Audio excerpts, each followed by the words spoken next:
Well, welcome.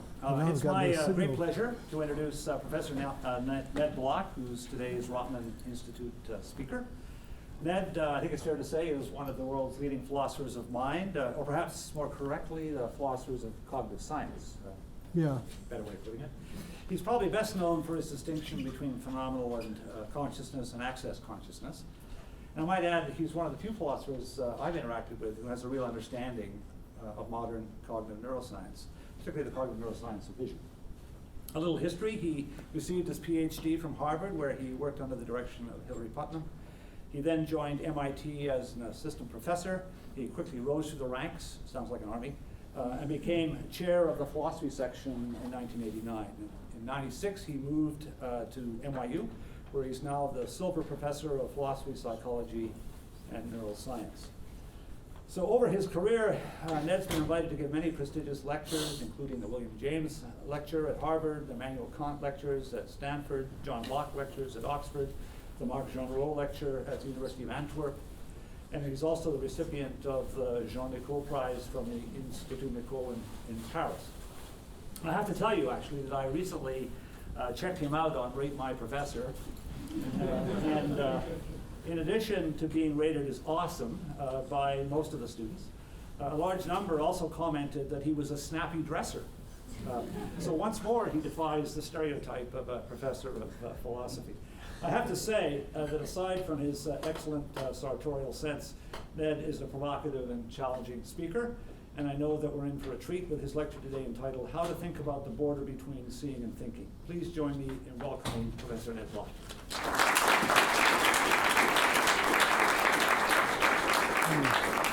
Okay, so I am working on a book on the border between perception and cognition.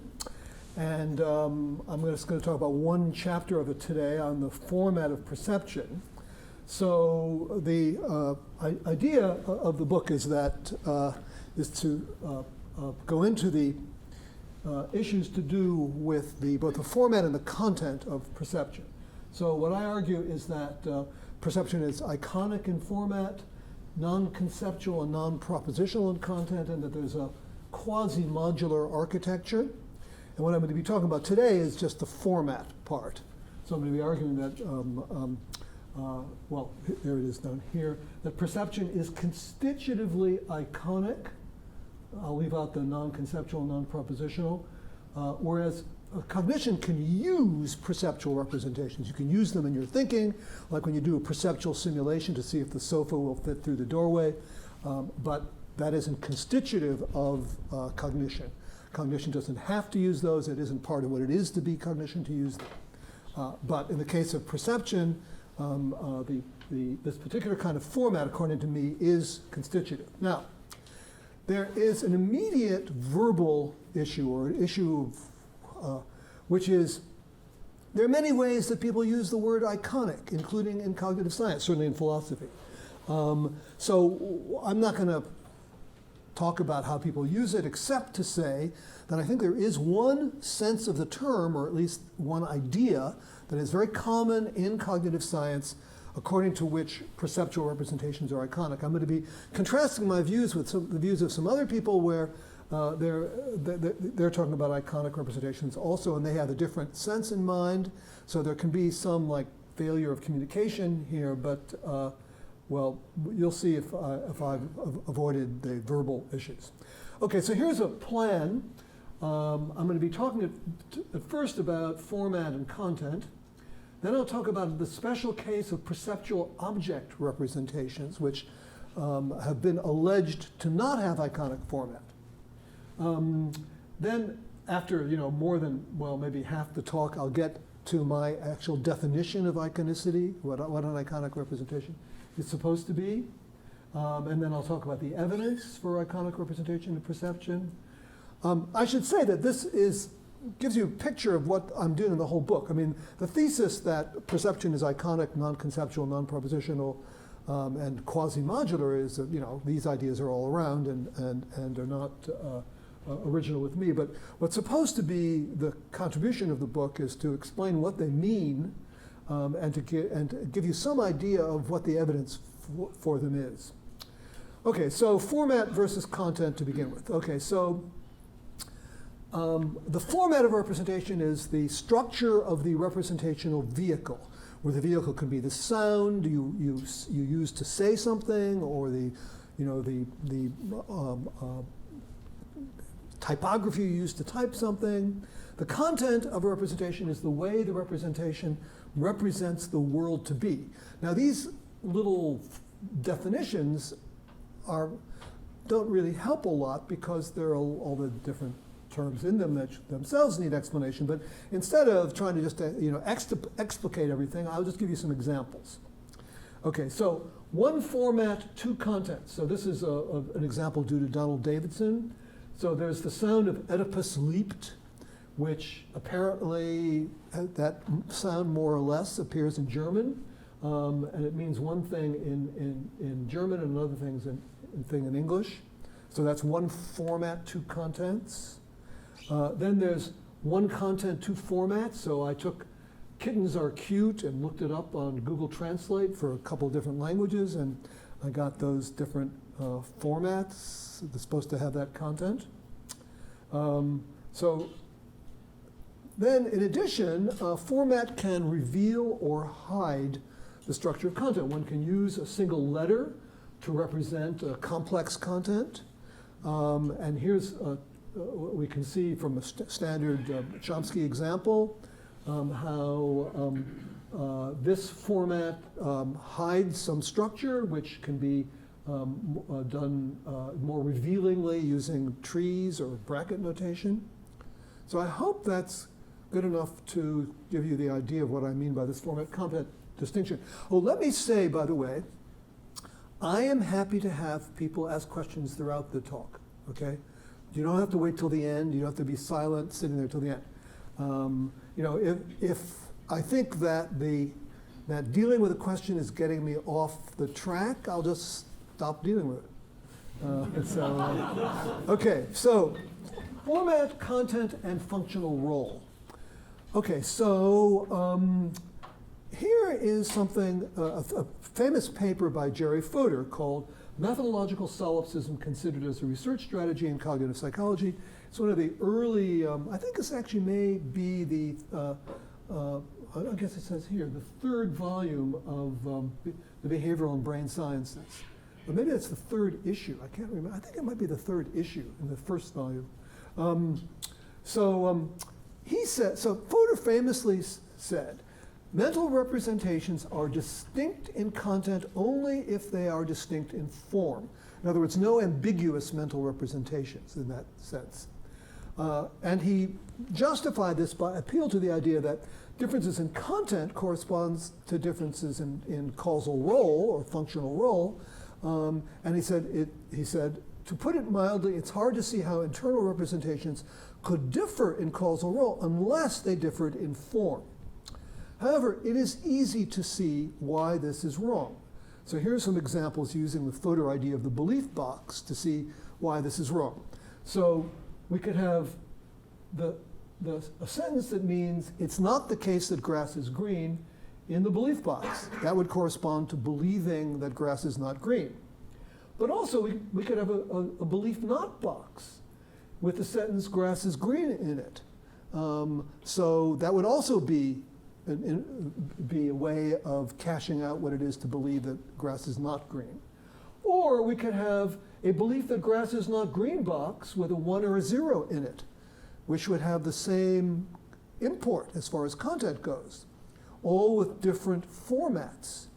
So what's going on here? What's going on here is this box talk is a way of talking about function, okay? To put a representation in a certain box is to put it in a certain computational situation. And everybody knows that there's a trade-off between representation and process function. And this is just a way of dramatizing that idea. So it just isn't true that there's a distinction that there's a distinctness in content also always requires a distinctness in form. And we can see that by this is the belief box and this is the belief not box. Okay, so this corresponds to the belief with the content that grass is green, and this corresponds to the belief with the content that grass is not green, or it's not the case that grass is green. So they can differ in content and causal role without differing in form. Okay, so I hope this is clear that so I think this mistake underlies a lot of the confusion in the literature on format and content, and that's one of the things that I'm going to be arguing for. So here is another way to see more or less the same, not quite the same point, but so Fodor also argued that pictures are intrinsically ambiguous, mental images are not, so mental images are not pictorial. So he famously argued in his 1975 book, The Language of Thought, that a mental image requires a caption in order to mean anything. I don't know how many people are familiar with that Fodor's book, but this is wrong for the same reason that I mentioned involving function. And I could put it by noting that actually many pictures are no more ambiguous than mental images. So for example, here is a picture that in some technical sense is ambiguous between a girl walking uphill and a girl walking backward downhill. Okay, so a Martian might not be sure what it was supposed to depict, but we see it as walking uphill. And this can be tested, and in some cases the non-ambiguity has been tested. So for example, this kind of picture was shown by Nancy Canwisher to have motion after effects. That is, the fact that you see it as a certain motion, a throwing motion rather than this motion, can be shown. Okay, so we can show with motion after effects. Sorry, the waterfall illusion. You look at something moving one way, and then you look at a blank screen, and then you see the thing moving up. Everybody's aware of this. Well, Nancy Canwisher did this nice study showing that a lot of still pictures had involved motion after effects, showing that we saw them one particular way. So here's the passage from Wittgenstein that Fodor paraphrases. I see a picture, it represents an old man walking up a steep path leaning on a stick. How might it not have looked just the same if he had been sliding downhill in that position? And Fodor seems to agree with this. But Wittgenstein goes on to say, perhaps a Martian would describe the picture so. And that's what Fodor is not quite appreciating. Anyway, in any case, the idea is, if we ask the question, how we differ from the Martian, Fodor's answer is our mental pictures have captions. But an alternative is some kind of a built-in functional role. And I believe that is the alternative that is in fact obtained. So I don't think they do have captions. So I should call one attention to one thing. So the one part about the quotation from Wittgenstein that I do not like is I do not need to explain why we do not describe it so. Wittgenstein was famously hostile to psychology and neuroscience. He thought that there was no explaining mental processes and mental states. And this is the one part that makes me slightly embarrassed about quoting him, but I think he's right on the picture part. Okay, so at least in one interpretation of Bishop Berkeley, he uses something like this idea of the idea is that an isosceles, or that isn't really an isosceles, one triangle could be, an image of one triangle could be used to represent all triangles, so long, he wouldn't have put it this way, so long as the processes ignore certain specificities. So function has played a role in the discussion of this issue for hundreds of years, and so that's so of course you might wonder why we need iconic representations if they have all these wonderful functions. Well, not everything is built in. So the case I mentioned earlier, will the sofa fit through the doorway? That is something where it's quite useful to have an iconic representation. Okay, so maybe I should pause for a minute. Any questions or comments so far? Okay. Is there a question? Oh. Oh, sorry, I didn't see that. Just to know what you were quoting is that he felt that he didn't need to, explain it because there was no function for him personally. Yeah. And that might add credence to what Yeah. you're saying. I know you could interpret Wittgenstein that way, but I think from other things that isn't really what was behind. Well, look, I can't, of course, you never know from any one thing Wittgenstein says what he was really saying. You often don't know whether he's for it or against it, but I do believe that he was pretty hostile to psychology. In there are a lot of different passages that suggest that. Okay, let me move to perceptual object representation. So, okay, so how many have seen this kind of thing before? How many have not seen it? You have no idea what that is. Okay, good. All right, so what you're supposed to, here's what's going to happen. 4 of those 8 disks are going to blink. And then they're all going to move around. And then your job is to track those 4, okay? You have to really focus to do this, so really pay attention. Okay, so I'm going to say 1, 2, 3, go. They're going to blink and do it. Okay, 1, 2, 3, go.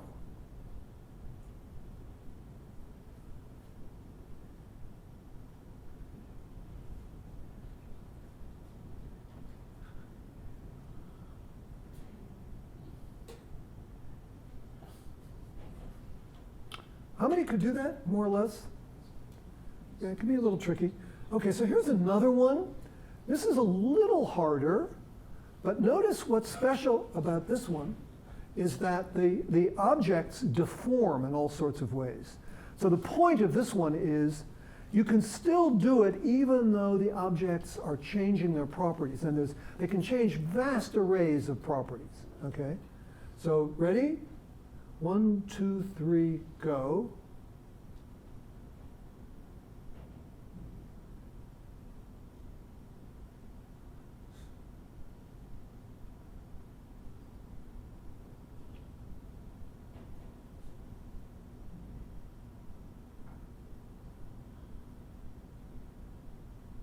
So how many could do that?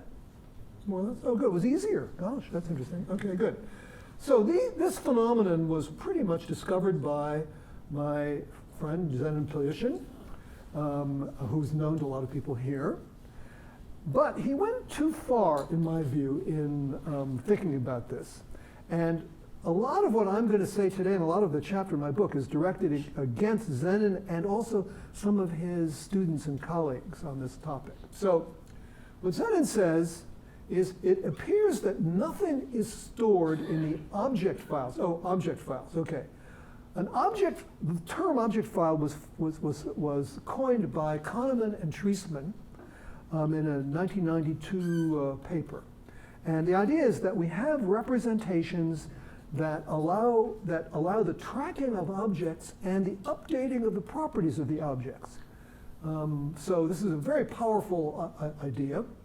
And Zenon is using that idea. He says, it appears that nothing is stored in the object files under typical MOT, multiple object tracking conditions, which suggests that targets are not being picked out under description.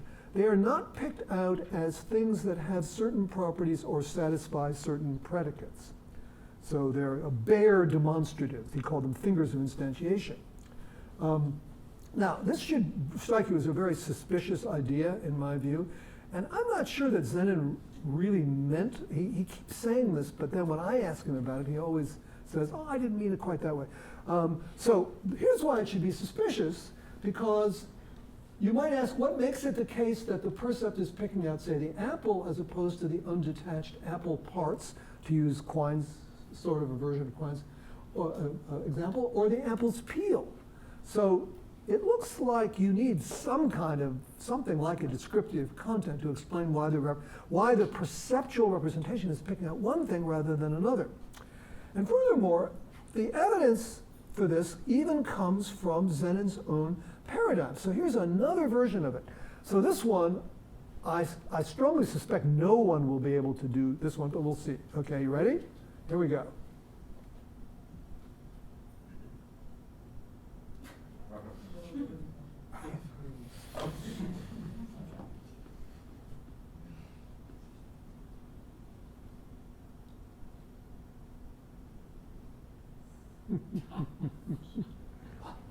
Can anybody do that? Oh, a few people sort of can do it. Okay, I'm amazed. But okay, so, but here's the upshot of this: that it appears that there is some sort of spatial descriptive content that's required in a representation that picks something out and tracks it. I'm not sure exactly what it is, but in Zenon's own paradigm, there are certain things that make it very difficult to do. There's some things that definitely make it impossible to do, and I didn't pick the ones that are really impossible. Yeah, so I think that there's some descriptive content. Yeah? I thought it was just that they were no longer discrete spaces. That's what made me lose my thought. Yeah, so that suggests there's some kind of locational requirement. So, but I count that as in part of the descriptive content, some kind of locatability of something. But, Yeah.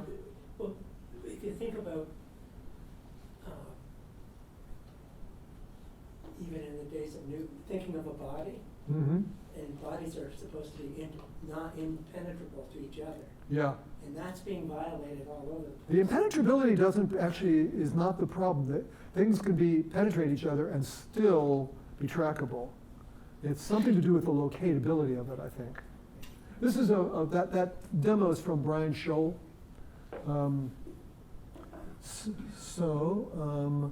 All right, so let me go a little further on this stuff about perceptual object representation. So part of a significant chunk of a chapter of my book is criticizing E.J. Green and Jake Quilty Dunn. E.J. teaches at MIT and was a Rutgers student and worked with Zenon. And he has some of Zenon's ideas. So what they argue is that perceptual object they think that perceptual representations quite generally are iconic, except for perceptual object representations, which they think are discursive.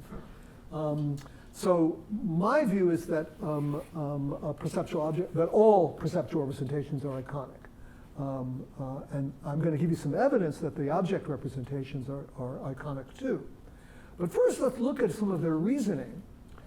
And their reasoning sounds a lot like Zenon's reasoning. They say, subjects can reliably track objects in multiple object tracking despite significant changes in color, shape, and size during a trial.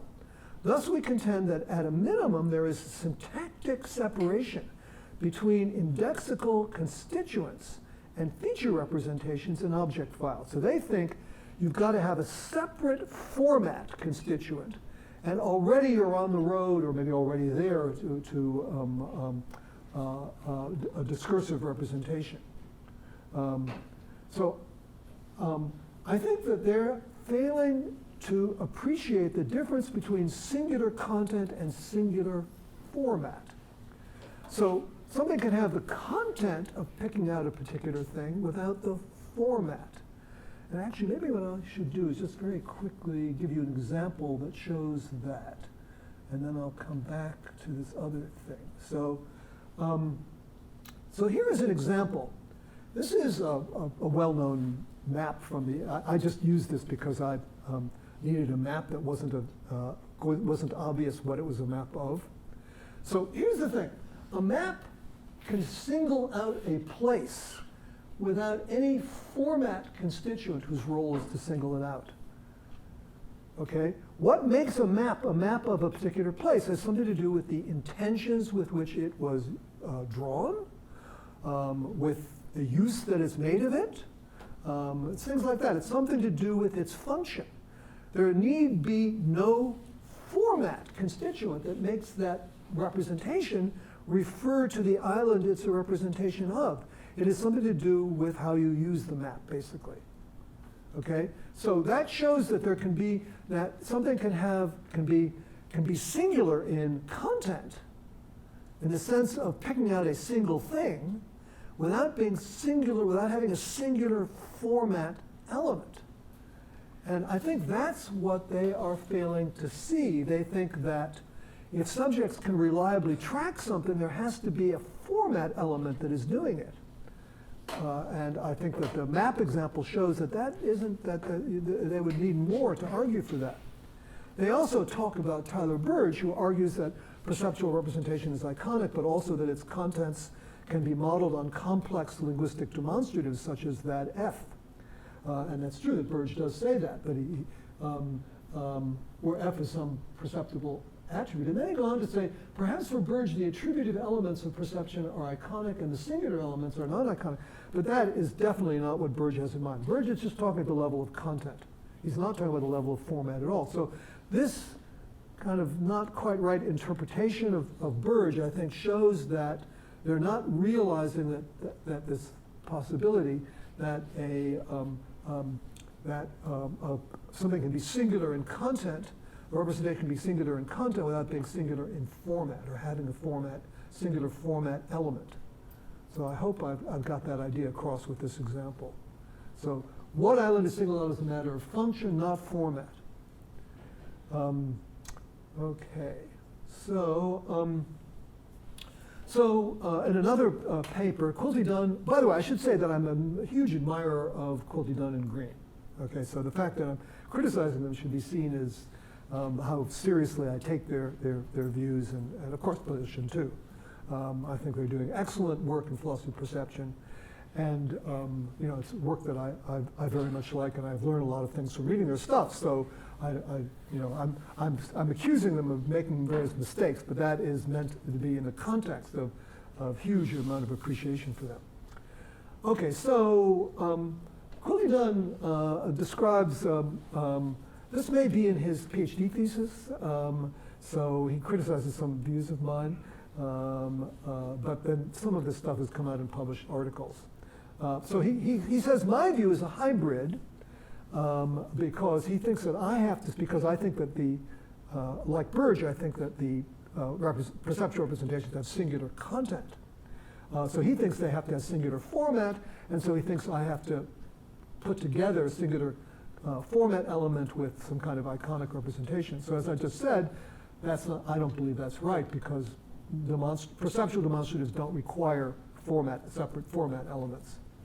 But in addition, even if they did, the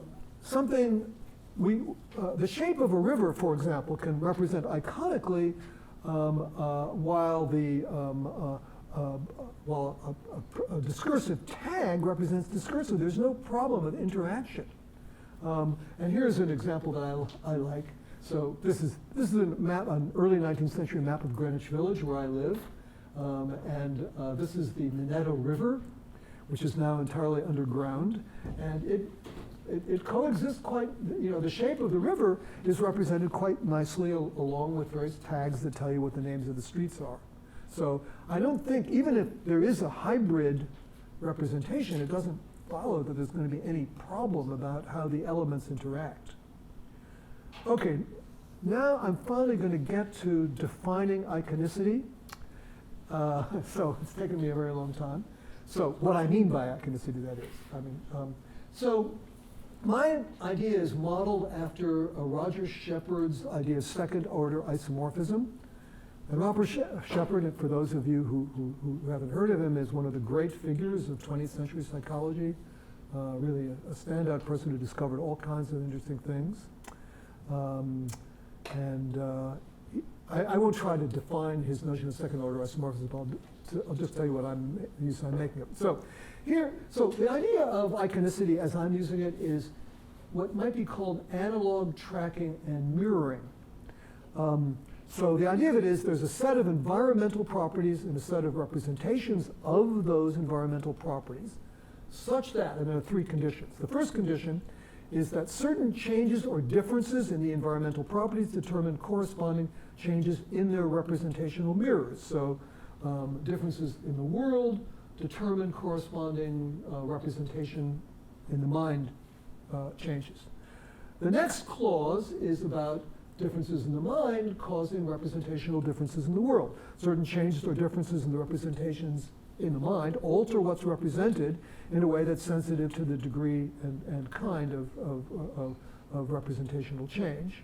And then the final condition, which really is the most important one, is this mirroring condition, that certain relations among the environmental properties are mirrored by representations that instantiate analogs of those relations. And so these divide into tracking and mirroring. That's why I call it iconicity as tracking and mirroring. So an alternative notion of iconicity that plays a big role in the philosophical literature, and to some extent in Kauslin's work on mental imagery, is this idea that there are systematic parts of a picture that represent parts of what the whole represents. So the hand or arm part of the picture represents part of the person represented by the whole picture, whereas that's not true for discursive representation. So England is not a part of the Queen of England. I believe that this notion is not completely coherent on its own, because I think that there have to be primitive parts, and then those are not going to themselves have parts. So I guess you have to say the primitive parts aren't pictorial or iconic. So the problem with this is that there's this class of analog representations that don't have parts. Okay, and I'm going to show you one. Actually, for this, it would be good to have the lights dimmed. Okay, so here's what I want you to do. There's a red dot here, and you really need to work at this. I need 30 seconds of focus on that red dot. Okay, you ready? Everybody do it. Focus on that red dot, and let's see if I have a clock that can time this. Oh yeah, I do. Okay. So I'm really just going to wait while you watch that. So keep looking at it, and I'm going to give you an instruction for what to do next. Okay, what's going to happen next is you're going to see something on both sides, and I want you to say left for more on the left or right for more on the right. So you have to immediately say the word left or right, depending on which side you immediately feel has more, okay? All right, so I'm going to say 1, 2, 3, go, and then immediately you have to say right for more on the right or left for more on the left, okay? Here 1, 2, 3, go. Okay, right, yes. Okay, now you can turn the lights back on. Thank you. Okay, if you look closely, you'll see these are exactly the same. So did everybody get that? Huh? Let's have, what? How many got the sense that there were more on the right? Okay, good. Okay, so let me explain what happened. This is a display from Burr and Ross. Okay, the idea is that we have perceptual channels for numerosity. It's an opponent system of, you have channels for high numerosity and low numerosity. And when you, the perceptual channels on the left for high numerosity are fatigued. The perceptual channels for low numerosity on the right are fatigued. And so then when you saw this thing, you had a preponderance of low on the left and high on the right. So here you see an analog representation of approximate numerosity, a really important system that everybody has and that is present in a lot of animals. And furthermore, the system not only works for visual perception, but it works for other sensory modalities as well. And here is a really cool experiment that shows this. It's also in Burr's lab. So what he did was this. There's a particular reason why I want to show you this especially. So he had people tap. And they could tap either slowly or fast, like that. And then he looked at the effect of their tapping slowly or quickly on their perception of the speed of flashes and their perception of the numerosity of clusters of dots. So what he wanted to see was whether the tapping, the visual motor tapping, would adapt them to the visual stimulus of the flashes or the dots. And what he found, and furthermore, he varied as to whether they were tapping on the left side or the right side. And what he found was that, so let me explain the diagram. So this is, let's just look at the one over here. And this one is basically the same thing. So this is numerosity along this axis, and this is perceived numerosity along this axis. And if there's no effect of the tapping, then you expect the the relation between perceived numerosity and numerosity to be right along this line in the middle. And that's what he found when the tapping was on the opposite side from the flashes. Okay, so the idea was, so you got no effect, no adaptation effect when they're on the opposite sides. So it is a sometimes called retinotopic or topographic adaptation phenomenon, suggesting strongly that it is perceptual rather than cognitive. So the issue always arises whether the adaptation is perceptual or cognitive. This is really good evidence that it's perceptual. But then what he found was that if they adapted to low numbers of low speed of tapping, that they perceived the flashes as higher numerosity, and similarly over here for higher numerosity here. And if they adapted to the high speed of tapping, they had the opposite effect here and here. So this is a cross-modal, cross-format, and spatiotopic thing. So it shows that we have a very abstract perceptual representation that can also be used in cognition of various kinds. It also obeys the Weber-Fechner law, which is that the just noticeable difference is proportional to the absolute magnitude. And interestingly, this also plays a role in numerical computation. So if you're asked to press a button for larger or smaller than 5, people are faster than, say, for 9 than for 6. Also being, so because 9/5 is bigger than 6/5. So you're sensitive to those ratios and making discriminations even for digits. So in general, there's an analog magnitude system that's involved in various areas of cognition and perception. That's the idea. So it's a really important system. So those analog representations need have no parts. So that's why I think that the part idea of iconicity isn't always the best. And this fits much better with the Shepard kind of idea of analog mirroring. And I'll give you some evidence that allow you to see that plays a role in a lot of visual phenomena. Okay, so it's this analog mirroring that I'm mostly focusing on. Okay, so evidence for iconic representation and perception. So there's really a ton of evidence, and I go through the evidence in this chapter. One item of evidence I'm going to show you depends on the following chain of reasoning. Representations are going to be involved in mental imagery. Representations of mental imagery are iconic. Imagery and perception overlap almost completely in representations. So representations of perception are iconic. So that's the form of reasoning. Okay, so I'll go through this. First of all, the representation of mental imagery are iconic. Okay, so this is another Roger Shepard experiment done in 1971, I think. And the idea is you're supposed to answer the question, are these two things superimposable? So are they? How many think they are? Okay, so if you rotate this one in the plane, in fact, he originally did this by just moving a pasted picture. So this line here, this ends up being that. So yeah, they're superimposable. Here's one that's more in depth. Are these superimposable? Yes. Okay, they are. What about these? No, they're not. Okay, so here's the interesting thing. The time it takes you to answer is proportional to the angle separating the figures. And this is not a simple thing. This is a very all kinds of amazing and wonderful complexities to it.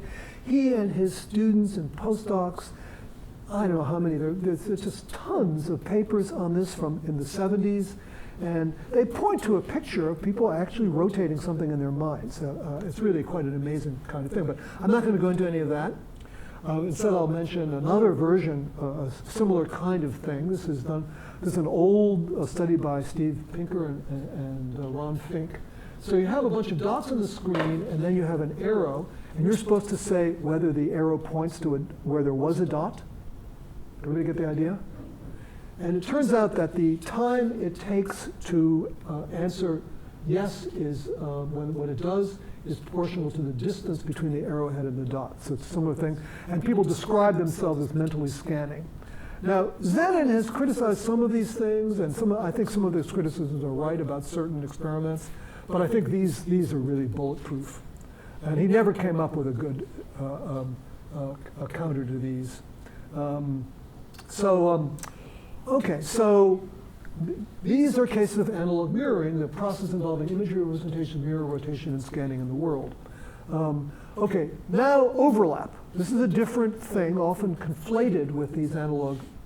I should say, by the way, that where they don't overlap is that perceptual representations are often finer in grain. Okay, so we have this overlap. This is such an amazing thing, and philosophers who don't know about this, prepare to have your mind blown by this. It's really quite amazing stuff.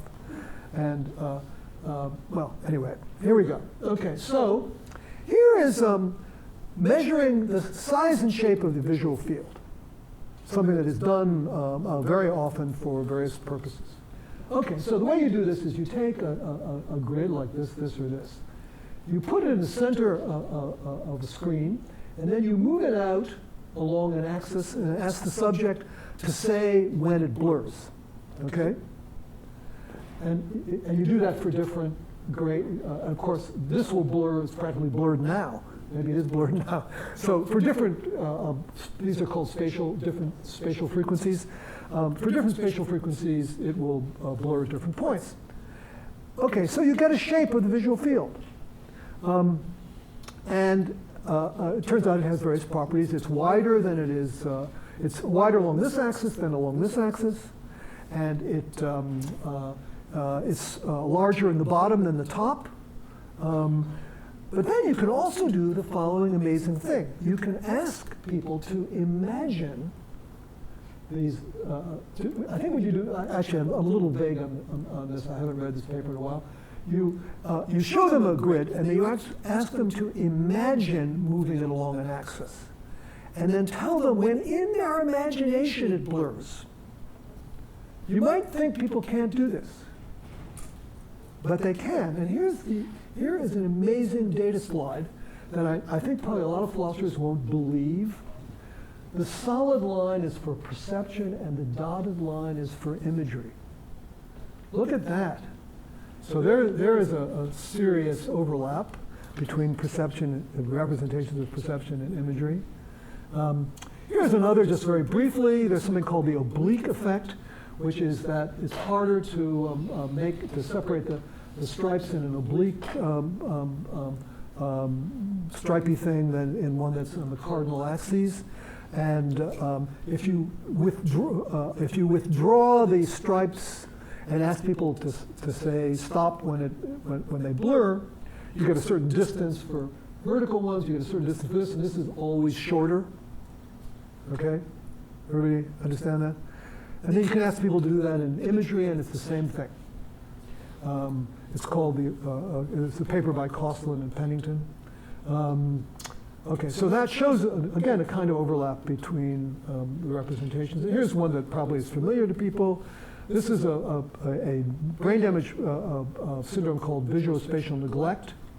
So here's the Piazza del Duomo in Milan.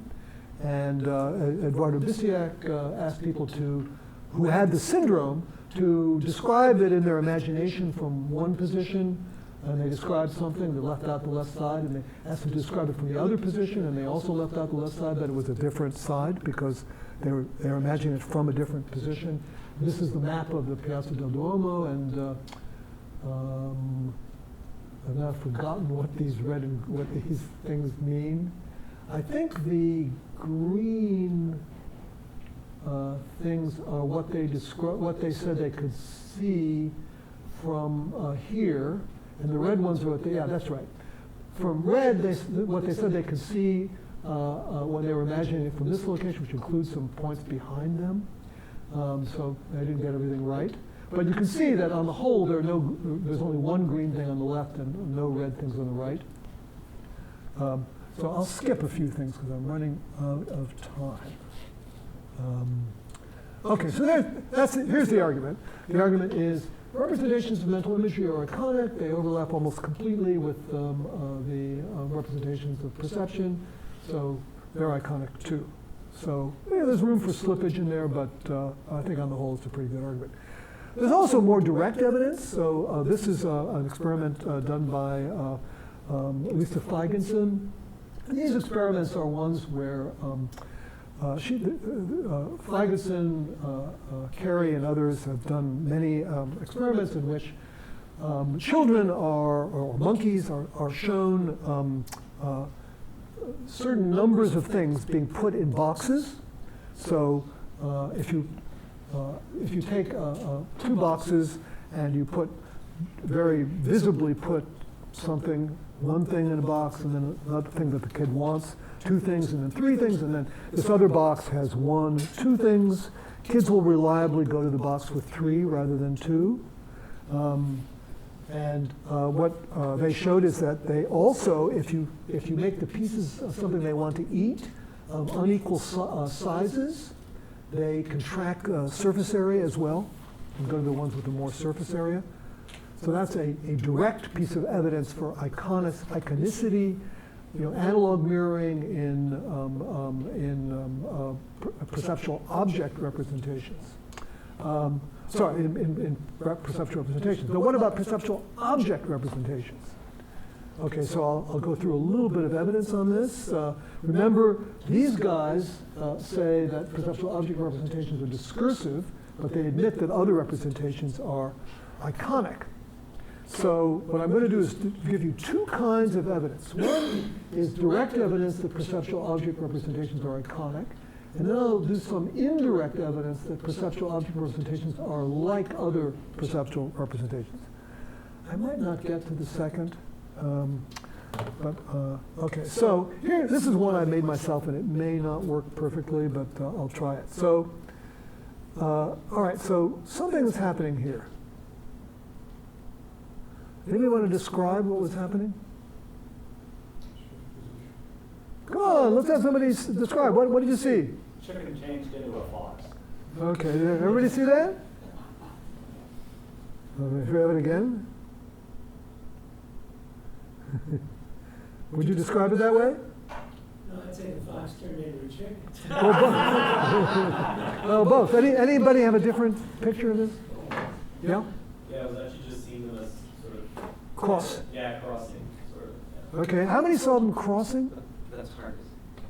Yeah, that's much harder to see. So most people, look, this is something I made myself, so this hasn't been tested in a lab. It's okay. It is a lab, yeah. But most people see this kind of movement. So the idea is that the mirroring of the physical motion needed to get from one place to another by representational motion. And the visual system has its own rules. It tends to prefer a shorter path. This is, this has been tested. So one version that actually has been done in the lab is that, I should say, by the way, that you need to get the timing right to see intermediate stages. You can see motion without intermediate stages. So I don't know if I was really doing it at the right speed to get you intermediate stages, but you can get intermediate stages, and you can see perceived rotation. If you're seeing a movement between this and this, you see perceived rotation. And this is object perception, so I don't remember who did this work, but I read about it in a paper by Ken Nakayama. And what he showed is this really cool thing. So you might think it's just shape perception, but no, it's actually object perception. The way he was able to show this was you could either make by changing binocular disparity cues, you could make this black thing come out as an object, or you could make it recede as just part of a shape pattern, and you got this perceived rotation and translation only when it was an object. So it is part of the object perception system. It's really a very, very cool result. So this is object perception with analog mirroring.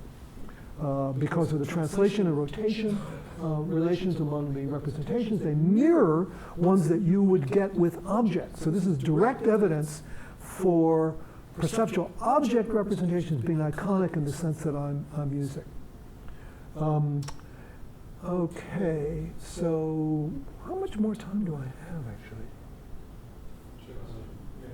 Well, how much do you, how much, It's how? usually about an hour, so we can start about 3 minutes then. Okay, all right, well, I'll just go another 5 minutes. So then that was direct evidence, now I'm going to go to indirect evidence. Maybe I should skip ahead. Okay, well, maybe I won't skip ahead. Okay, so this is a phenomenon known as object-based attention.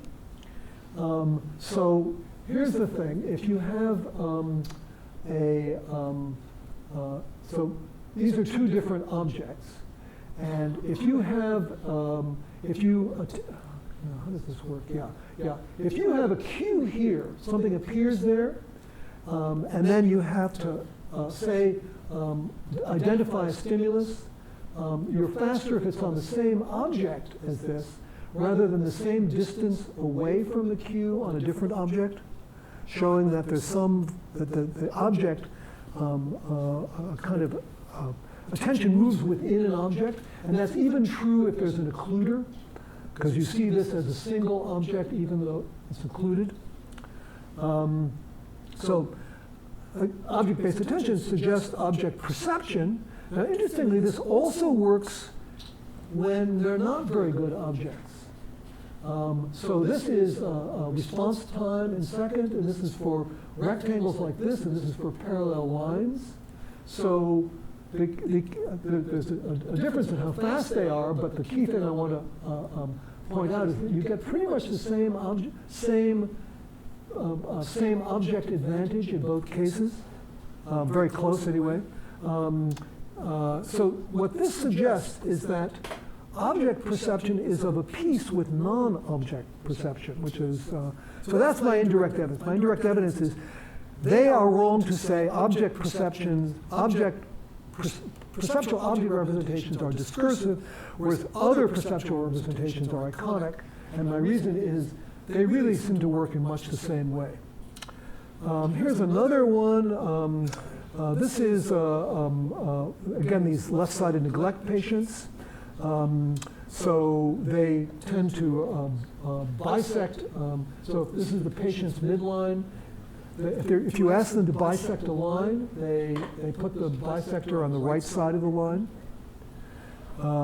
So they have a problem seeing the left side of space. These are from your former student, James Denkert. Yeah. So patients are asked to copy this thing, and they copy the right part of each object, or at least they leave out certain things on the left, to the left side of the tree, some of the left side of the cloud, the left side of the fence, left side of the wheel. So this shows this is object-based neglect. Now here's an interesting aspect of it. There's a crossover effect. So this is this is not actual patient data, this is hypothetical. The larger the line, the more rightward drift. So the big ones down here is a lot of rightward drift. They're asked to bisect the line, and then they bisect it way to the right. But there's a crossover for very short lines. Now here is a really interesting fact, which is that there's a similar drift in numerical space. When you ask subjects questions like, what number is halfway between 2 and 6? They also get a crossover effect for numbers, for very small numbers. So the upshot here is that perceptual object representations, spatial representations, I didn't do temporal, perceptual number representations are all tightly coupled. So there is a system here that plays a large role in perception, and to some extent when perception is used in cognition.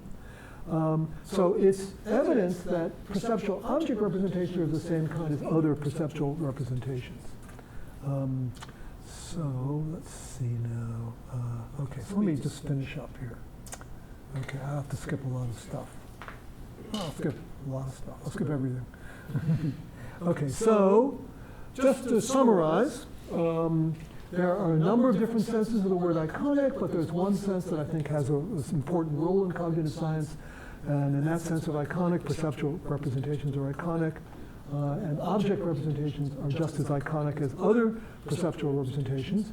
Let me just say something about why this is philosophy. So part of what I hope to do in my book and in this talk is to tell philosophers that it's really fun to do philosophy of perception while looking at a lot of facts about perception. Figuring out how perception works is really helpful in thinking about the philosophical issues about perception. But more than just perception, you can find out about the nature of representation in general, relations among features of representation like format, content, and function, and of course the difference between perceptual and cognitive representation. So I really hope, there are it's a small minority of philosophers who work on philosophy of perception from an empirically informed point of view, and some of the people I've criticized are among the ones who do, but I just think it's such an exciting field that I hope people will see that excitement and do more of it. Anyway, that's the end.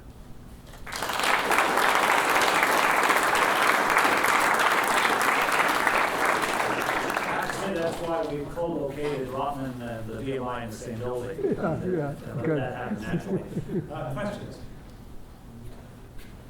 Yes.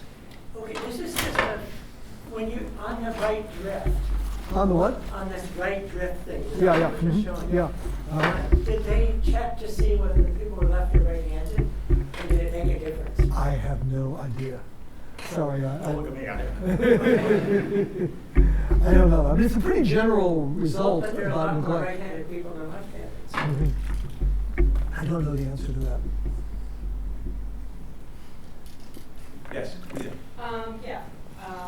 So was there any order effects was right at the top of representation, like how it What was that? blurs? I missed the beginning. Yeah. When it like blurs the oblique effect. The oblique effect, yeah, or, uh-huh. Like the previous example, even in your imagination, it blurs, according to the actual physiological constraints of the visual system. I see. You mean, wait a minute, according to the physiological? Well, yes, well, it's known that, that oblique representation is physiologically less good than cardinal axis. Yeah, but I actually was wondering more about the ordering effect. Was the participants, were the participants always asked first to observe Uh-huh. and then always to remember, to imagine? Or was it counterbalanced? Because I'd be really surprised that they could get the stuff published if it wasn't counterbalanced. yeah, I think that it may be different subjects. Oh, you know what? It's different subjects. that's awesome. That was the first time I saw Uh-huh. that finding. Uh-huh. Pretty impressive. Yeah, so, Clausen has a couple of books that go through a number. And actually, the book that the person who's really did the most in this is now deceased, is this guy Ron Fink. He's basically unknown in psychology, but he was an incredibly creative experimenter. He was a grad student at MIT when I was on the faculty there, and the guy thought of the most amazing things. I mean, he had a very good imagery life, so he did a lot of interesting. He was working on prism adaptation, and it was having a dream. A prism adaptation, you put these glasses on, and things are moved to one side, and then you find that when you go to reach for something, it's your hand goes in the wrong place. And he was having a dream of wearing these prism glasses, and then his alarm clock went off, and he reached for the alarm clock, and it was reached in the wrong place, just as if he was wearing the glasses. So the way he described it to me was that made him realize that you could get perceptual effects with imagery, and then he just completely went to town on this, and he did he's a book on this topic, which he goes one after another of these things. Well, similarly, yeah, there are definitely individual differences between, vividness of imagery, Yeah, right? And yeah. you can train it for sure. So were the Yeah. participants trained in that study? Or I- because, I can't even imagine my hand is I last read this a really long time ago, so I don't know. Question here? Dan, can you maybe clarify for me what you mean by, I'd like to understand better what it would take for there to be iconic object representation in perception. So I'm not sure I understand that. So I get that iconic representation is isomorphism. Yeah. But I'm just wondering, what does it look like when an object, as opposed to its properties, is represented in that way? So maybe I misunderstood. Maybe what you mean is just that by iconic object representation, it's just that the properties are not represented. No, I mean they are represented. Sorry, the identity of the object is not represented. Well, I think there's a real question as to what extent, to what kind of identity representations we're capable of in perception. So there's a big debate between on the issue of whether we see things in terms of low-level visual features or high-level visual features or what are called high-level visual features. So I think that we can certainly see something that is visually represents something as a face. So that's a high-level visual feature.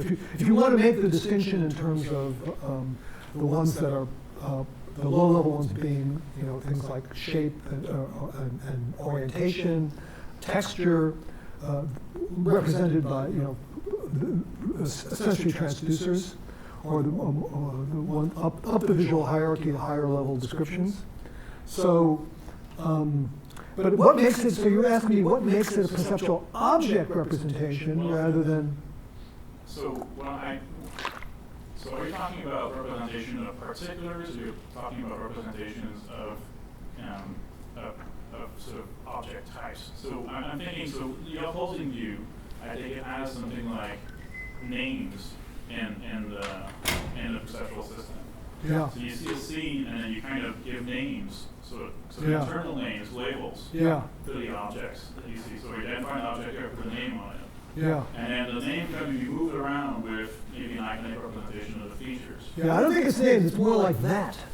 It's more like a demonstrative, a perceptual Okay, so you demonstrative. have the little dab here and the little dab here, the different. Look, I think all perception is demonstrative in content.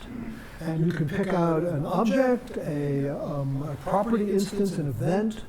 You can perceptually pick out many different kinds of particulars. But one of those kinds of particulars is an object of a sort where your perceptual system is quite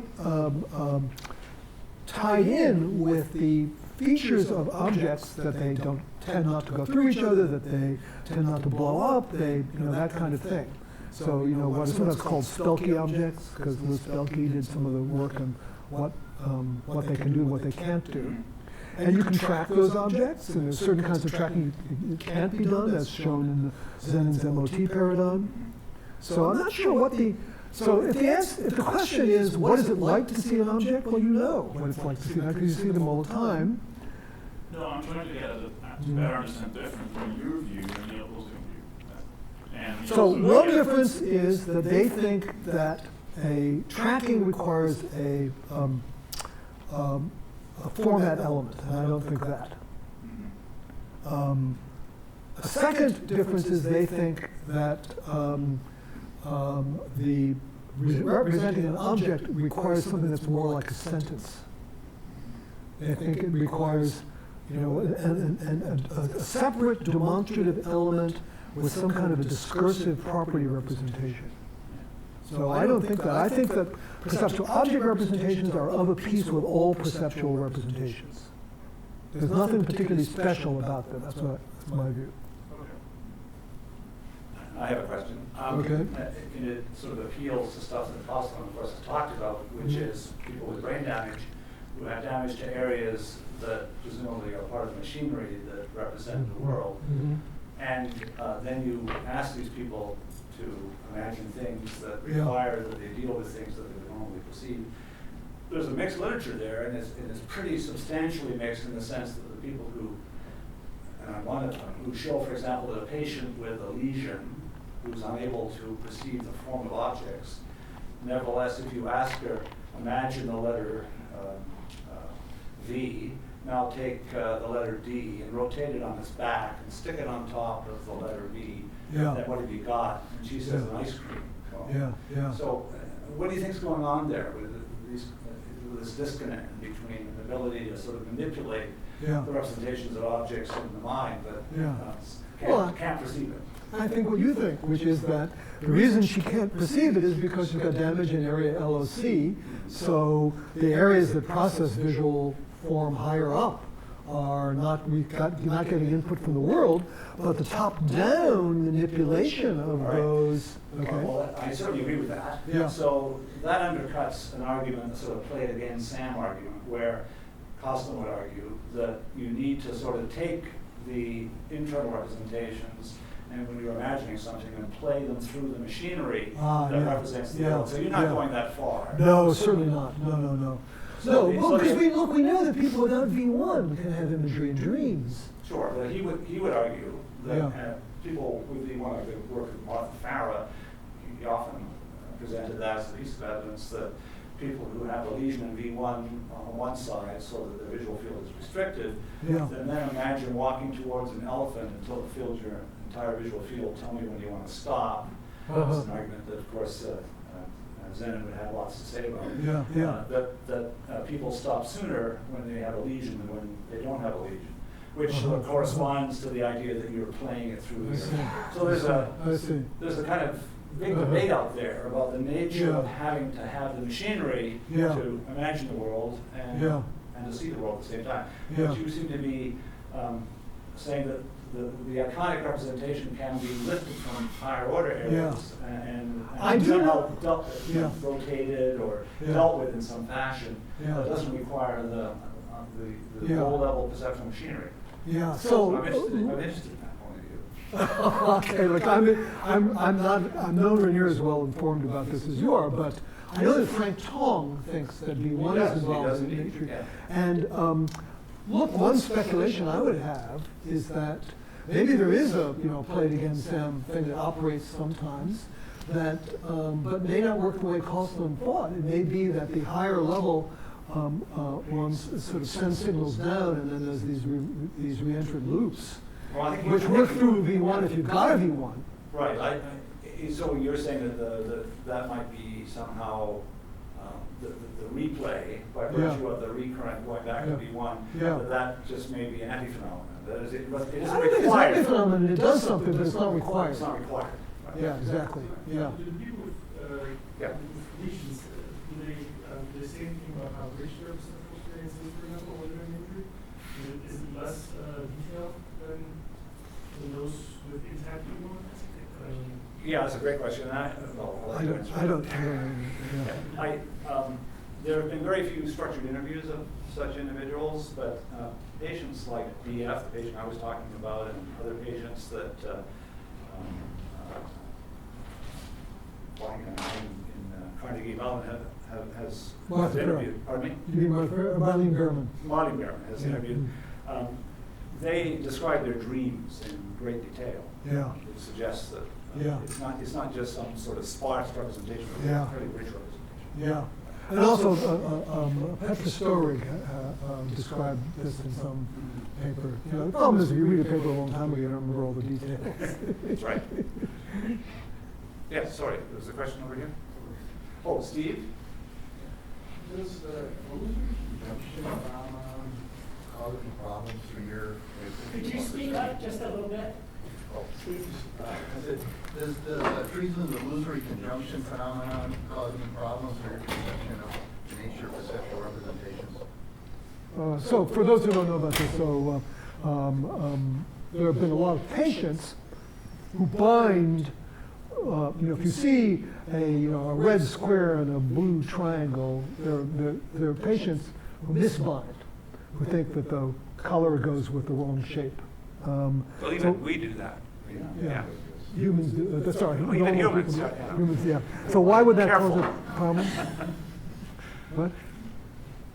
Well, it just, to me, sort of listening to you talk about it, it somehow suggests that perception is going to be accurate, it's going to be iconic, it's going to be accurate.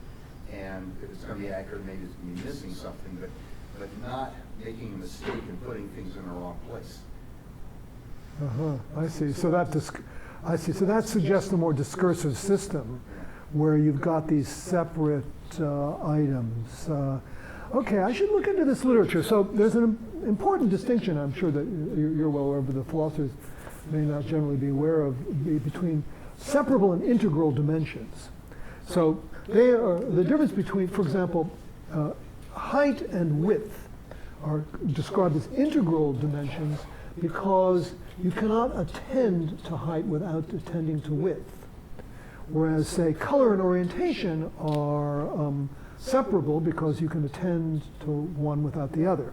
And there are various other ramifications of this, that a task involving height will be distracted by a task involving width, or variation in width, but a task involving color will not be distracted by variation in orientation. So these are separable. This work was all done by Garner. So my guess, I'm just guessing, that the illusory conjunctions are all for separable dimensions. But I don't know that literature, so I don't know. I think that's correct. I mean, it's typically color and shape and so on, not width and length. People. Yeah, so here's the thing. You can have iconic representations even when you have separable dimensions. So iconicity is about the single property, not the relation between pairs. So this integrality, separability is about the relation between pairs of representations. So that is not essential to what makes a representation iconic in my sense, although here we get the verbal issue because sometimes people think that the holism involved in integral representations is crucial to what they call iconicity. So there is a little bit of a verbal issue here. And by the way, apropos of this, the illusory conjunctions are reduced in the case where you've given a semantic description of the object. I see. So you describe it just as you'll see maybe a colored triangle, Mhm. what color it was or what have you. Yeah. If you describe it as a carrot, Yeah, then you're more likely to see it as orange when it is orange than I see. to experience the illusion. I see. That's interesting. Can you give me a reference on that? I'd be quite curious. So that sounds like an interesting top-down effect.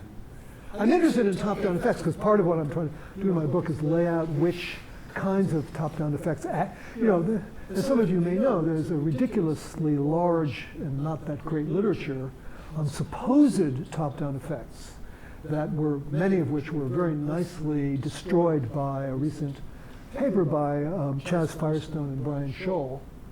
Again, Brian Scholl being a student of Zenon's and Chaz being a grand student of Zenon's. Western is the source of all evil. Yeah.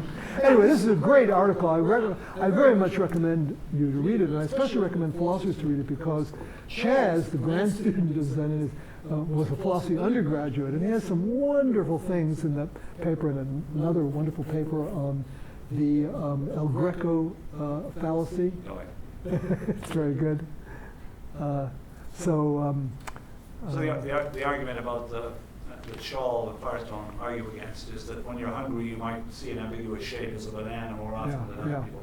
That's that kind of. Yeah. So there's a lot of things that have not paid enough attention to perceptual psychology, but still there are top-down effects, and this may be one of them. And so the crucial thing for distinguishing perception and cognition is to try to lay out if there's going to be so I think that perception is iconic, non-conceptual, and non-propositional. But also I think there's an architectural aspect, but I'd like to be able to lay out to say what that architectural aspect is, and so it's useful to know what top-down effects there really are. Are you calling on people? Or Question back here. Yeah? Thank you. So I have a question about you mentioned the perceptual channel for numerosity. Yeah. But you described two different experiments, one where we were judging numerosity visually, and another where we seem to be tracking it through a tactile motor. Yeah. Is there a single numerosity channel, or are there multiple channels that are fed? Is that a top-down or bottom-up effect, or what do you mean by a numerosity channel as part of the perceptual system, I guess? Yeah. What I'd like to hear about. Okay, so there are many perceptual effects. So remember I showed you that adaptation thing. Okay, so that is kind of adaptation that involves what is sometimes called an opponent process system. You get exactly the same thing with color. There's other kinds of systems that involve adaptation that involve norms. So tilt, for example, is not a system like that. So there's some systems seem to be mainly these opponent systems, and other systems in perception are not. Now, in the case of numerosity, it appears, from what I know, I don't know the whole literature on this, it appears to be a system that is quite widespread in both perception and cognition. So there's a part of it that's perceptual, but then it seems to be used a lot in cognition. And I don't know quite how to draw the line between what exactly is going on and what part of it. But there's definitely perceptual appreciation of approximate numerosity. So look, I guess that's a long, drawn-out way of saying I really don't know the answer to your question. So as I was very happy to hear you talk about top-down process, because at first I thought that you were mainly talking about perceptual system delivering up the goods to the cognitive system. That was my misunderstanding. But could I just test where you think it might shift from being an iconic representation to a propositional one, if you believe that it all happens? And would it be approximately at the level of spatial relations? So if I show you an object and I say that the green dot is inside the red square, the notion of that spatial relation between the dot is inside, would you think that, would you call that an iconic property? Because there's an image of it. I bet you'll get perceptual adaptation for that, but I don't know for sure. I don't know. You sounds like you know the answer. Well, I'm a collision student, so I would suggest that when you say this object is inside that object, that it's become propositional. Okay, so let me tell you why I think perception is non-propositional. You can perceive that something is the case. You cannot perceive that it's not the case. You can perceive that this is the case and this is the case. You cannot perceive that either this or this is the case. You cannot perceive that if something is red, then it's square. Okay, so the logical apparatus of propositions that involve in propositional reasoning do not work in perception. Now, I have a chapter on... Play out in perception. They don't. No, they don't. They mean it all. Look, one of the things I do in my chapter on that topic is go through various cases that look at first glance like there might be, for example, negation in perception, like perception of absences. And I argue that it's not true negation. So I don't find anything that corresponds to true. You might think binding is actually a conjunction, but it's not. Okay, so I go through these. So if I were to give a talk on that topic, I would go through these cases one by one and argue that. So I think drawing the line between perception and cognition, I wouldn't draw it in the way that you're thinking of it, in terms of a certain kind of perception that you can't fully appreciate perception, I guess, like something inside something. Although there may be, so anyway, so I have these ways of distinguishing them, but I don't know. I'm really not speaking to your question. So so I guess the question, from my point of view, the question you're raising is, can you actually see something as inside something else? Is that a visual representation, or does that have to be a cognitive representation? No, if I can reframe it or just spin it, is that what is being delivered from the perceptual system to the cognitive system? When the cognitive system is understanding, it's inside. Has it received it as icon, and so now it's got to process it again with its own little perceptual system? Or has it been delivered a proposition? Okay, so look, I have to say, I think that's a really interesting question, and I don't know the answer. I suspect it's perceptual. So here's the thing. It's a troubling thing, and it's troubling. A lot of philosophers think you can just answer a question like that by just imagining it or looking at something inside. I don't think you can do that. I don't think the phenomenology of perception gives you an answer. because I think it's very hard to distinguish from the first person between the phenomenology of perception and the phenomenology of perceptual judgment, which is a kind of cognition. So I don't believe we can answer that question just by thinking about it. I think that it takes experiments, and offhand, my favorite kind of experiment to separate perception from cognition is an adaptation experiment. And I don't quite see how to do it with that, but I have a feeling Brian Scholl has done something with this, but I don't know what. Yeah. Yes. So just as a follow-up, in terms of the propositional content that seems to be necessary, let's say, for object identification, which you disagree with, I guess I'm wondering how would you deal with then experiments? I'm thinking particularly of intentional blindness, where patients are shown like the 16 objects, and then once that flashes out, they are only able to report 4 of them. Or so-called change blindness, where there's clearly something changing, but the person's not able to report it. Yeah. Doesn't that suggest that it's that you need the concepts in order to be able to identify the objects? Okay, so here's what I think. I have a paper on this topic, or partly on this topic. I think there is a kind of seeing as that is purely perceptual. The perceptual attribution of a property. And then there's another kind of seeing as that's conceptual, where your cognitive system ascribes some property to a thing. And I think in my own view of those change blindness cases is that those are cases where you do actually see the thing. I think you even see it consciously, but it takes conceptualization to notice the thing changing. And one item of evidence is these slow changes. I don't know if you've seen the slow changes. You're watching a scene, many things are changing very slowly. You're looking at everything, every color, every shape. You don't notice the changes. So why don't you notice the changes? It's very plausible that you actually consciously saw each item, but you didn't conceptualize it in a way that allowed you to make comparisons. So I think the so-called change blindness is a conceptual phenomenon, not a perceptual phenomenon. That's my view of it.